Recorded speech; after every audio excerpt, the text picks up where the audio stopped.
how's it going, guys? My name is Zach with the Movie Castle, and today we're going to be taking a look at Phantom Road. This is written by Jeff Lemire, which of course has me really excited. Jeff Lemire's one of those writers that whenever I see a new book out with his name on it, I'm always going to at least take a look at it. He gave us the really great Gideon Falls, and also with Image quite recently he did Little Monsters. I'm a big fan of horror, and Jeff Lemire can do some pretty good stuff. So I was really curious what this one's about, and it was a pretty good setup. This truck driver finds something mysterious on the road, and him and a car wreck victim get transported to a very strange place. And I really do like that concept. On the road through a strange, mysterious horror land? That's pretty cool. I do want to say, though, with this being an issue 1, that it is very much just the setup for this series, and it shows us what the problem is and gives us a hint as to who our main character is, but it really is just an issue 1, and in turn I am curious what big steps this book will take in the future. We're to that other world, but what's happening in this other world? And it's one of those things that, you know, you don't want to rush the story too fast, and being Jeff Lemire, I definitely do trust him as a writer, so it is very much a step into this world and seeing something very interesting, but I have no idea where we're going with this, which is pretty exciting, to be honest. But so far, I really like our main character, and I really do like the concept. The second volume of the Big Trouble in Little China comics, I think it was the second, Jack is driving his truck through the underworld, and it kind of reminded me of that, and I always thought that was a fun concept. You know, trucks are really cool, exploring is really cool, and having, you know, your sort of Alice in Wonderland, Wizard of Oz, a character from our world just being trapped in this completely different space.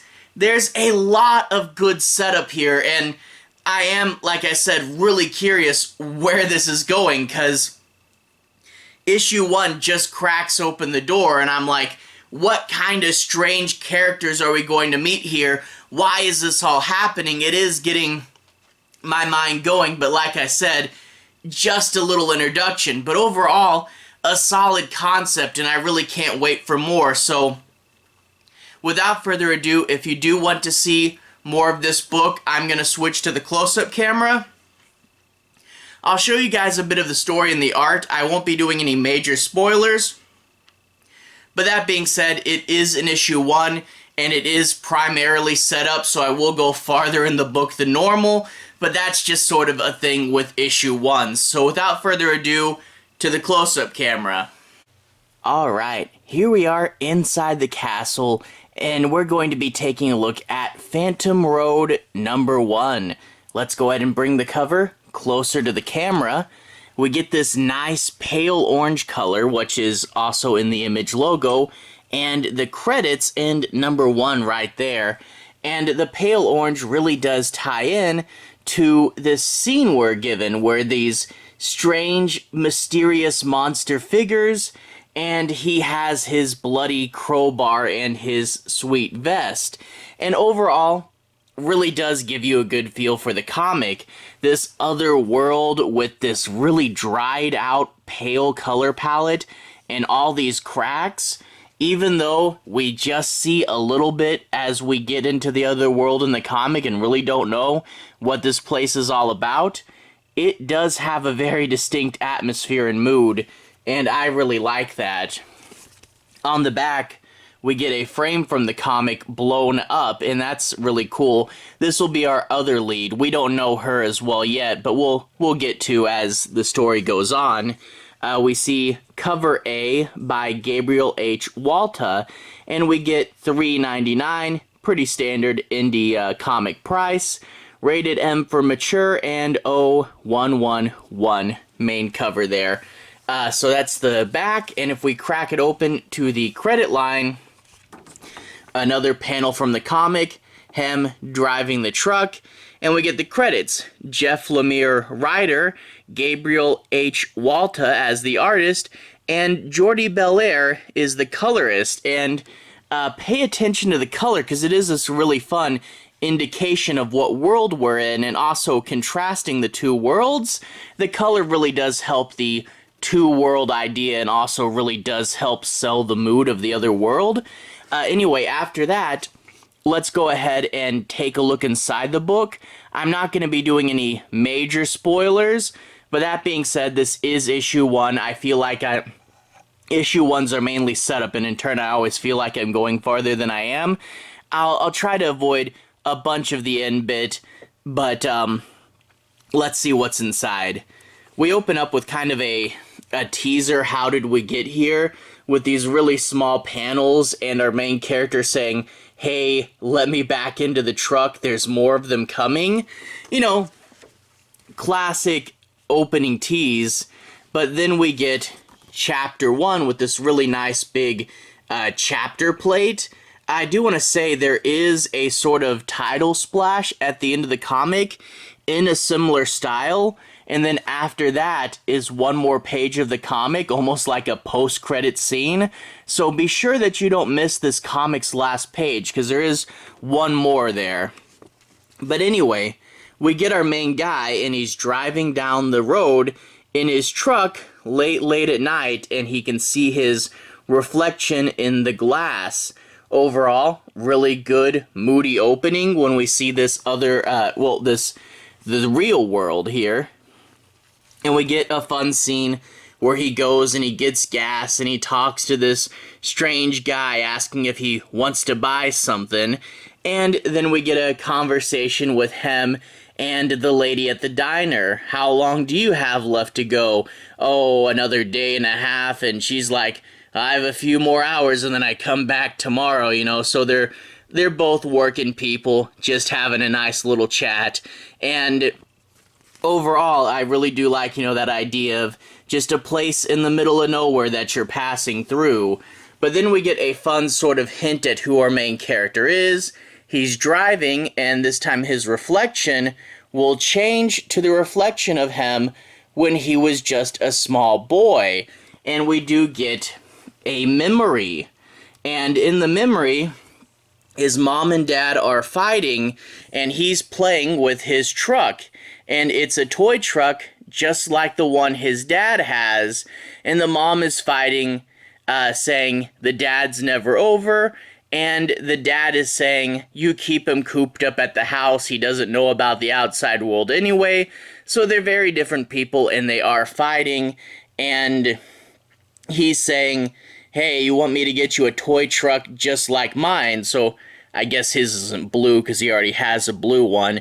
But you get to see that his father was a truck driver and he's having regrets. But anyway, after that, we get the inciting incident where he snaps back to reality. There's a car wreck in front of him and he just barely manages to miss hitting it. And there's a lady beside the car and a guy that is thrown off dead, so he has stumbled across some people in a bad situation. The lady's in a case of shell shock there, and she'll start talking about how there were, and then I saw us, but it wasn't us. So it sounds like maybe some sort of doppelganger thing, but we don't know exactly what she saw. But there is also this weird thing in the road that we don't know what it is, but he's gonna go touch it. And, well, touching it may not have been the best idea, because we get this really nice panel, kind of a double-page 3-panel splash here, where we get him, the light, we get her, that's the image they used on the back cover, and we get the truck, and it turns out after he touched it, they're in this other world now. And we see the instant contrast between those dark colors used earlier and now super pale, creepy colors. And they're both super scared. And they look off into the distance and they see someone there. But of course, yeah, I don't think that guy's gonna be too friendly. He looks quite strange and quite out of it. And I think a little tiny bit more and then we'll cut off.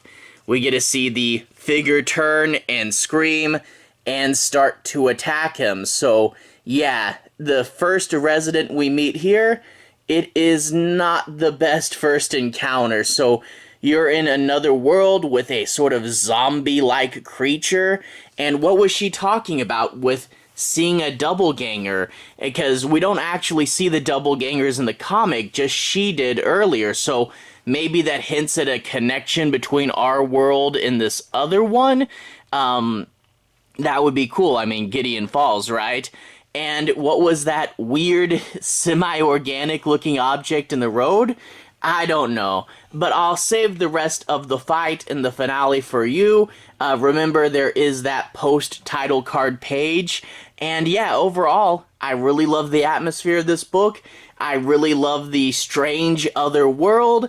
It is, like I said, just a little peek into this world, so we don't really know any of its inner workings yet. And I can imagine that if you guys are watching this way in the future and it's out on trade, you probably would blow through this whole trade super quick. I can totally see this being one of those comics that you would read through really, really fast, just wanting to turn the page and know what happens next. But for me, right now in the present to me, gonna have to wait a month for issue 2 to come out. But so far, this book looks really promising, and I really do like it. Anyway, if you guys want to see me talk about more comics, I'll put a Jeff Lemire playlist up at the bottom. I've talked about some of Gideon Falls and a few of his other really cool books as well. But anyway, to everyone who's watched so far, thank you for watching. To everyone who's liked and subscribed, thank you. You really are helping the channel out. I'll leave a relevant playlist on the bottom. Have a good day now.